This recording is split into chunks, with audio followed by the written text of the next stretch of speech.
mga bossing kung paano ginawa tong video na to. Tara, let's go! Una, gagawa lang tayo ng video na parang may kinukuwang salamin. Yan, ganyan mga bossing. Pagkatapos nyan, tara na sa CapCut. Pindutin ng CapCut, add new project. Tapos dito, i-add natin yung ating ginawang video. Tapos, tap na tong add. Tapos, pag dito tayo sa video mga bossing, hahanapin natin dito yung timing na nasa taas yung ating kamay. After nyan, yan dyan, itap lang natin yan, tapos split. Tapos, i-forward natin tong white line dito sa may unahan. Gusto na ba yung kanyang kamay, yan dyan. Tapos, split din natin yan mga bossing. After nyan, itap naman natin tong nasa unahang clip. Tapos, hanapin natin dito sa baba sa tools, yung duplicate. Duduplicate natin siya mga bossing. Yan, dyan, duplicate. Tapos after nyan, i-tap lang ulit natin itong sa unahan. Tapos hanapin ulit natin dito sa baba sa mga tools, yung overlay. Yung overlay naman natin siya mga bossing.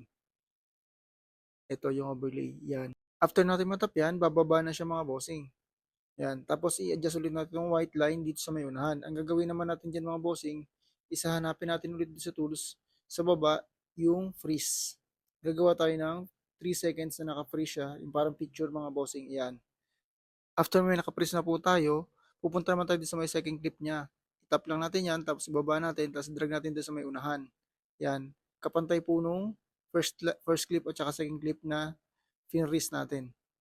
So after nyan, habang naka-highlight yan second clip, hanapin natin sa baba sa mga tools yung effect. Tapos pag napindot natin yung effect, choose naman natin dito yung video effect. Yan. Tapos dito mga bossing, itatype lang natin yung plastic. Bali yun yung magiging effect natin. Tapos nyan, search. Yan. Hintayin lang natin mag-loading. So marami lalabas dyan na plastic. Plastic 1, plastic 2, plastic 3. Pinili ko plastic 2. Yan. Tapos, i-cancel lang natin yan. After po natin siya makancel, itap naman po natin yung check dito sa gilid. Yan. Tapos ganyan po siya. Ang gagawin lang dyan, ibabak lang po natin siya. Pinilitan itong X. Tapos, i-add lang po ulit natin siya. Yan. Tapos ganyan na po siya. Lalabas na po yung parang balloon dyan sa gitna. Yan. Ang gagawin lang dyan, itatap lang po ulit natin yan para mag-layer po ulit yung ating clips. So yan, ganyan po. After naman yan, habang naka-highlight siyang third clip, hanapin natin dito sa baba yung remove background. Yan. So pag natap natin yung remove background, pipiliin naman natin dito yung custom removal. Yan, ganyan. So mag-brush po tayo, pindutin lang natin itong brush, tapos i-adjust natin itong brush size. Tapos ang gagawin natin dyan, is-zoom natin siya ng konti. Yan. So pag na-zoom na siya, start na tayo ng pag-brush. Kailangan po, i-shades po natin lahat yung ating i-remove background. So yan lang po ang ating i-remove background, yung kamay niya lang po. So after na po natin ma-finish yung ma-shades yan, antayin lang po natin mag-green yung bilog dito sa may gilid. Yan. Hintayin lang po natin siya mag-green. Medyo matagal siya. So yan po. So once na nag-green na po siya, tap lang po natin tong check dito sa may gilid.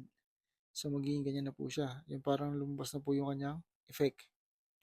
So after po nyan, i-check po natin siya. Kung medyo goods na siya. Yan. Pero hindi po sumama yung kamay niya. So ang gagawin po natin dyan, itatap naman po natin tong second layer. Yan. Tapos, pipindutin po natin tong keyframe. Tapos, lalabas po dyan yung may pulang diamond sa gilid. Tapos, i-adjust lang po natin yung ating white line. Tapos, every time po na i-adjust natin po yan, papaliitin po natin. Tapos, may lalabas po naman na pulang keyframe dun sa may ating clips. So, yan. Hanggang sa maibaba lang po natin yung ating kamay. So, ganyan po. Every time na ibababa po natin yung ating kamay, lalabas po yung pula. Tapos, i-adjust din po natin yung ating video. Yan, yung ating naka-freeze kanina. So, ganyan lang po. Yan, i-adjust nyo lang po. Make sure nyo lang po na nakatapat din po yung ating clip doon sa binababa nyo kamay sa kamay nyo. Ayan po. Kung napansin nyo po, naghiwalay sila. So, gagawin nyo po dyan, isusunod nyo lang po. Tapos, habang sinusunod nyo po, paliliitin nyo naman po yung ating naka-freeze hanggang sa bumaba po yung kamay niya. Yan, ganyan lang po. So, yan, pag nakababa na po siya, ibaba nyo na rin po yung inyong video. Yan, ganyan po. After po nyan, Gagawin naman natin dyan is check muna natin kung okay na siya. So yan, so medyo okay na siya. Ang gagawin naman po natin dyan, i-delete na po natin tong sobra. So itap lang natin yan yung second clip. Yan, tapos i-drag lang natin yung sobra dyan sa gitna. Ipantay lang po natin dun sa ating first clip. Yan. After nyan, i-check po ulit natin siya.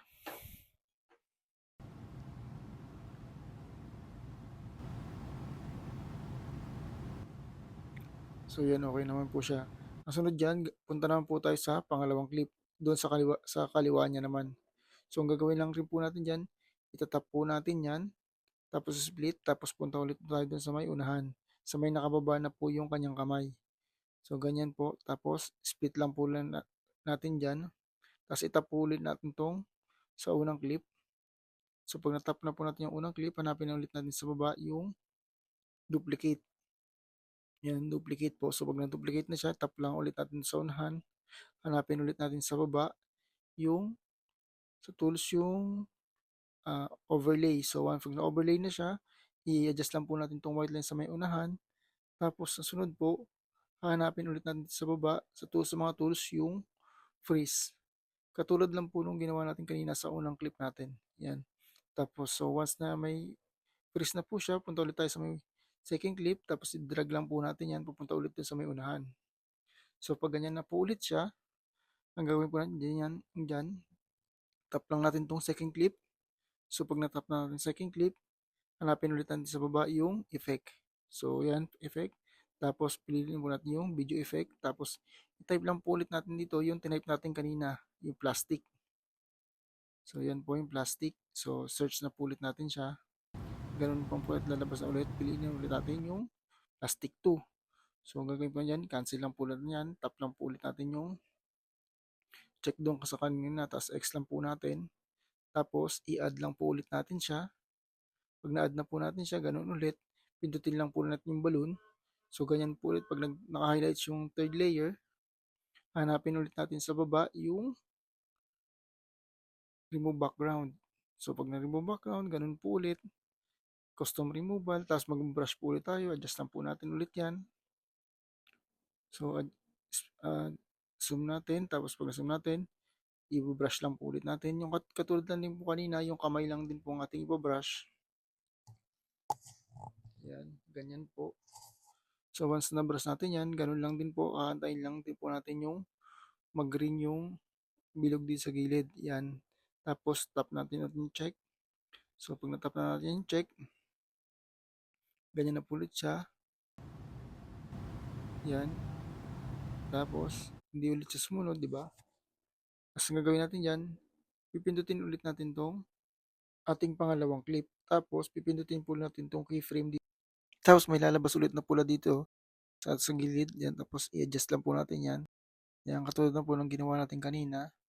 Medyo pinabilis ko na po siya para medyo mabilis tayo. Katulad lang naman din po siya ng first clip natin.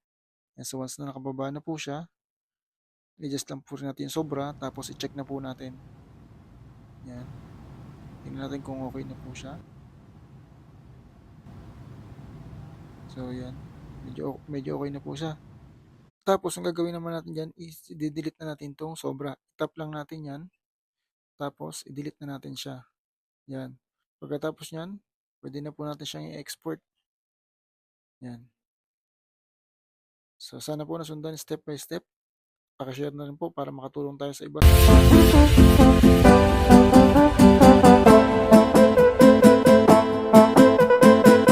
Hello nice people, kembali lagi bersama saya Febri Hands.